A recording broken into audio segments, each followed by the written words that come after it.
Hello everybody, welcome back to another video. I'm hoping you guys are all having a fantastic day. So, as you can tell, I am back. I have been absent for several days. I did try pre-recording some videos and then uploading them, so there were a few, like the Winter Outlook, and I did try answering comments on my phone, but yeah, honestly, this isn't really like a job or anything. I miss doing this. This is really fun for me, so I'm super glad to be making these videos now again. So yeah, I probably won't be taking a single even day break. Maybe one day in the near future will be gone, or I'm not planning to take any breaks now. Pretty much every day is gonna be an upload. So as you can tell by the title of this video, we will be talking about a very fall pattern, a fall active wet pattern that could be occurring for the eastern U.S. And now if you're living across the west and where the heat is occurring, where it's very dry, you may be thinking and looking at this title, how is this in a fall pattern? Again, usually fall patterns aren't, cool for everyone. There are some sort of anomalies, usually where it's up, there's down, which means where there's heat, there's also cool. That's kind of how the jet stream works in equilibrium. But yeah, it's not going to be a fall pattern that could stick around for a very long time, or that's going to be super fall-like, but definitely a lot of characteristics that are resembling it. Yes, we are still in late July. That's why I'm saying fall-like. It's, we're not in fall yet. But I think I'll show you what I mean, and I think you'll be able to understand what I mean by a fall-like pattern. So before we get into this video, if you guys are new, hello and welcome. If you like the video, if you like what you're seeing, consider subscribing, consider liking the video. And if you are new, or if you're not new and you enjoy these videos consistently, dropping a like would be awesome as well. And if you have any comments or concerns, I pretty much answer all comments. I think I get to 95% of comments. Not only do I read them, but again, I answer them. All right, so let's get into this. Notice that right now we have again, as I mentioned, a kind of an active pattern, and I'm going to show you what I mean by that. So notice what we have are strong cold fronts moving in from the northwest. If you recall, a week ago when I was still making the videos before I left, I was saying that we are going to be stuck in this northwest to southeast pattern across the United States, and these systems will be kind of flowing in at similar orientation, at least for the eastern United States. As further across the west, the monsoons pretty much change directions every day, but they have been more oriented east to west, so a bit differently. But notice right there, that cold front yesterday, we did have some pretty nasty storms across Wisconsin into Iowa and into, not really Iowa, into Illinois and Michigan. Definitely a active pattern was going on. If I were to show you what the National Weather Service was talking about, look at that. At least 2 tornadoes confirmed right yesterday in Wisconsin. That isn't historic, but it definitely is an indication of a powerful pattern. And just because it's fall doesn't mean that severe weather ends. Usually they say that fall is a second severe weather season. As we get more cold from the north, our oceans are still warming things up. And notice that's the cold front today as it swoops across the northeast. A large system pushes into southeastern Canada, and what we have behind it is cool air. You can't really see it, but I'll show you the temperature anomalies in just a second, and you'll see how cool the air will be. We do have some thunderstorm clusters, again, moving from northwest to the southeast in that kind of fall-like flow. And notice that the millibars or the isobars are kind of oriented in that pattern, basically guiding everything to the south and east at first, and then once it reaches the east coast, flowing up towards the north and east. And notice the south, the east could be very wet. A lot of storms or it kind of forming and originating from the southeast, moving up the east coast. And the reason why it's so dry across the Midwest, not really because of a heat wave. That would make sense if it was more of a typical summer pattern, but because of cool air that is pretty much dominated by several high pressures, and it's basically keeping things cool and dry, almost like you would typically see during a fall pattern for a lot of folks here. Now, of course, again, there will be thunderstorms. There will be heat across different locations. So this fall pattern isn't really applicable to everyone per se. But again, a fall pattern is usually just kind of how it looks like, not necessarily what one location feels like. It's not a fall pattern just because Chicago is cool or just because Oregon is cool. It's just based on what the map kind of shows. And again, there's no technical term for fall pattern. It's just the resemblances from what a fall pattern typically shows. That's why I decided to coin it that way. Notice towards the end of the forecasting period, a bit more activity towards the south and east, but look what some of the models shows. A very large low pressure, right? It has that cold front, that warm front. Almost, if this was winter, that would definitely be snow right there on the backside across Canada. So that's definitely, again, kind of a sign of fall coming. Usually, the bigger the storms are, usually it's either fall or winter, a sign of it approaching. And notice we have strong cold fronts now more towards the end of the forecasting period. going towards from the southeast towards the north and east rather than from the northwest. But that doesn't discourage potentially even some snow across British Columbia. Again, it's getting to that time of the year where we will start seeing some colors of blue dancing across the map into southern Canada. And again, look, another low pressure coming through, and actually the European shows a very strong cold front at around 240 that could even bring some snow into northern Ontario. So in terms of precipitation, I just do want to show you that let's not do snowfall. There could be a bit across the mountains, as you can see, but in terms of total accumulated precipitation, notice it's really favoring, as I mentioned, the east coast, the southeast, the south, but again, even across the Midwest and the south. It just day-to-day chances of some storms. Some areas will get hit, others won't get hit the other day, but the new areas will get hit that day. And notice the monsoon's still going on across the southwest, and finally, look at that, potentially some rain into Idaho, the southwest, and into potentially more of southern Canada. The upper plains, unfortunately, still dry, and but again, this accuracy of this forecast isn't perfect, so hopefully that does fill in with some rain. And even California, Nevada, it's not completely dry. They are going to be seeing some rain, which again isn't really much to put a dent in a drought, but it really won't be worsening. Let's take a look at the Canadian. I do want to show you it's obviously goes out less further out, so less precip shown in. I don't really like looking at this forecast as this model is often underestimates the precip forecasts, but where it does favor it's where the GFS favors it as well, the south, kind of the east coast, and further towards the south, really avoiding much of the Midwest and upper plains, but not necessarily replacing this with heat, but actually cool air. And if I were to show you, let's not take a look at the Canadian. That one really does a sloppy job with its temperatures. I will show you it later on, though, just because I want to show you everything. Notice that what we see here is cool air approaching the east, and really, again, much of the United States for now being rather warm, but during the days, look, that's some pretty cool temperatures. Again, that's after today's system into tomorrow's storm. That is, drop those two with tornadoes or several tornadoes across Wisconsin, now some severe weather across the east coast, and look, some pretty cool air, and it doesn't really go anywhere. We see this cool air kind of just meander and stir around for a while across northeast and into southeastern Canada. And look, we do have heat across the northwest, right, and the southwest, so it won't be really a fall-like pattern for those folks, and hopefully we do see some cool weather there. But again, where there's heat, there's always some cool. It's jet stream. It's kind of like a rubber band. If you shoot it one way, it's bound to come back the other way as well. Jet stream as well. You bring it up, it won't just stay flat on the other side. It will go down as kind of a response. And this is just one model, so it's kind of a bad look at what's to come overall as an average. So for that, I want to look at the ensembles and show you the 2-meter temperature average from many models combined. And notice, right, if there is cool air, it's going to be across the Midwest and Northeast. Look, that's a pretty good anomaly. If your average is, say in central Illinois, 85 at this time of the year, even 90, 5 degrees below average, you're at 80 or 85, depending on what's your average. Now, again, the West will be in a more of a concerning situation as it's very warm. But notice, the further out we go, it's pretty warm. You could see pretty good anomalies, especially being so far out and being an average. But as we do push forward, there are some indications that there could be some cool air. And I do want to show you the European model with this, all right?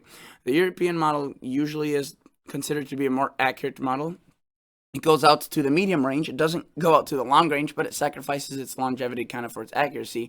And notice, right, there's our European. It does show a cool off after today's storm system. That it's across the northeast, delivering quite a bit of rain. Again, it will be cool across portions of the southwest with that monsoon and that rain, but that doesn't look to last very long. But look at that right there, Monday. Much of the U.S. being cooler, especially during the days. Look at that. That's a pretty good anomaly from the European. And even though it does show that heat like the GFS did across southwestern Canada and its prairies, towards the longer end, it doesn't really bring that into the eastern United States like the GFS did with the heat. And look what it shows towards the very, very long range. Shows a powerful cool off right there. Anomalies of up to 25 degrees below average. Very, very, very chilly. And yeah, I would arguably say that the European is definitely favoring that cool off. Its midnight model run from yesterday really showing similar stuff. If you were to look at it, cool, a bit of warmth again across Canada. I should say quite a bit of warmth, especially adding insult to injury as they have been very warm this whole summer. But look, it does show that cool air kind of meandering, and again with today's model run, it brought that further to the south. Let's take a look at its precipitation forecast, right? Let's take a glance at what it shows, and this one really kind of indicates why I'm calling this a fall active pattern.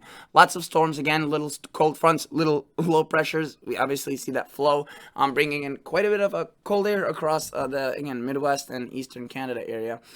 And notice we do have storm systems pushing off the east coast through southern Canada. Again, look at that, keeping it very active across the coastal areas and into the southern U.S.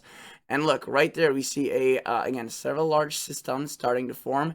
Look at that, the 540 line. That's a 32-degree line for the European model. And look at that. I mean, that's pretty far to the south. And normally this would be a snow system if this was, just a bit cooler. But yeah, definitely signs of some fall changes. And you can see that low pressure is definitely taking on some characteristics of a snow, or sorry, not a snow, but a fall storm. And it has, again, kind of with that speed max, definitely some severe weather possible with this, and it's rather large. If you were to take a glance at its again, the temperature anomaly at this time, you could see there it is, very cool air behind it. And in fact, let's just take a look at the 2-meter temperature. While yes, there will be areas that are very hot across the plains, especially the southwest and northwest, there where that cool air occurs, look at that, 40s, 50s. That's definitely some nice relief.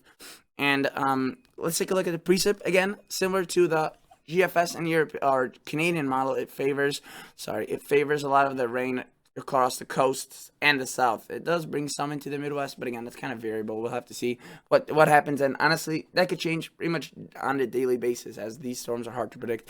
Notice it does bring in decent rains into Idaho, Montana, areas that kind of need that rain. Maybe not as much into Arizona, according to the European, but more so into eastern New Mexico, and western Mexico itself, the southern U.S. and the eastern U.S. picking up a lot, especially if this kind of shifts further onto the coast. Many locations could be picking up several inches. Look at that, Ontario, Quebec, seeing generous amounts of potentially rain across their areas. It would be nice if we could see more rain across the southwestern Alberta, maybe Saskatchewan, Manitoba, as they have been, again, very, very dry. I do want to say, again, there were some severe weather, so these storms are still pretty powerful, pretty dangerous, even though it's fall. That's actually arguably, again, the second severe weather season. Storm Prediction Center today, Thursday, it's enhanced across the Northeast. Yesterday, there was a moderate across Wisconsin. Would have made a video, but unfortunately, I couldn't.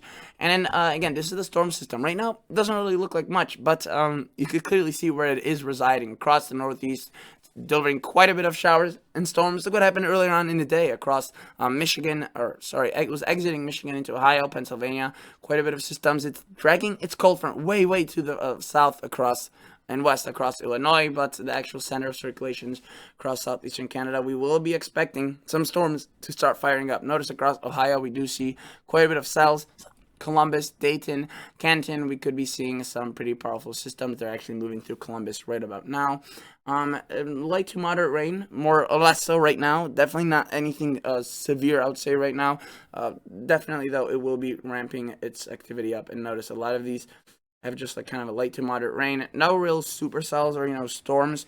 But definitely a few embedded in there, and we will continue to see this activity explode, especially from this cold front. That's kind of a secondary front behind this initial band of rain. And I do want to show you that the National Weather Service, moving from their news feed, they do have quite a bit of watches, and that is actually a tornado watch, and they do have a tornado warning right there. So I think we will see these continue to fire up and become more and more nasty as they push into the afternoon, especially the overnight hours. Notice into Ohio, again, some of these storms are severe warned. Let's click on one just south and west of Zanesville. I'm assuming it's wind with this. That's the biggest threat, and some hail. Yeah, 60-mile-per-hour wind gust and quarter-size hail. So these are going to be nasty storms. And again, there's a powerful cold front, but behind it, there is some cooler air. If you were to take a look at, say, northern Wisconsin and click on, let's just click on Green Bay. It's 80. That's not too bad. Definitely a bit on a warmer side, but look, towards the end, 76, 77. That's definitely pleasant, and the nights are going to be rather chilly, 59, 61. Definitely not a heat wave pattern, but across the south, yeah. Folks may be wondering, where's that cool air? It will come towards your way, and I know that you'll probably want it, especially once you have that excessive heat advisories and warnings. And again, as the European indicated, that towards around the mid forecast, around 100 to 200 hours, there could be quite a bit of relief on the way. You can see even by Monday, Sunday, temperatures aren't that bad. It's 80s, so today there's 100, so that's already 20 degrees cooler. And Look at that on Wednesday, nice 70s instead of 90s. That's definitely a lot better already, and the humidity should be much lower. There won't be any shivering temperatures. It won't cause you to turn on the or the heat, but definitely a lot of a big change, especially from what's going on now and potentially in the longer range.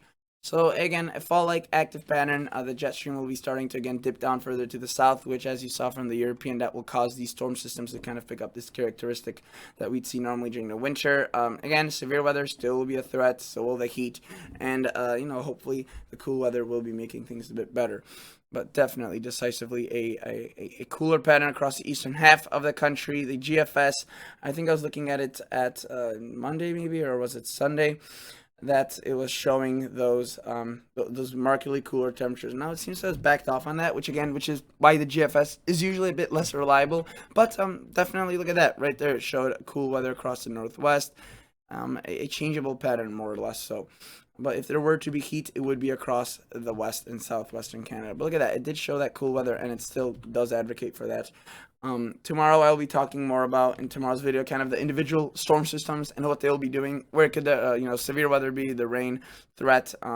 But yeah, definitely the models are showing something on the horizon in terms of change, and that's expected, if you will. I'm just kind of trying to myself go catch up on these weather models. I haven't looked at them in quite a while, and yeah, you can see cool air right there. That's it's hard to get cool air masses that are that large in August.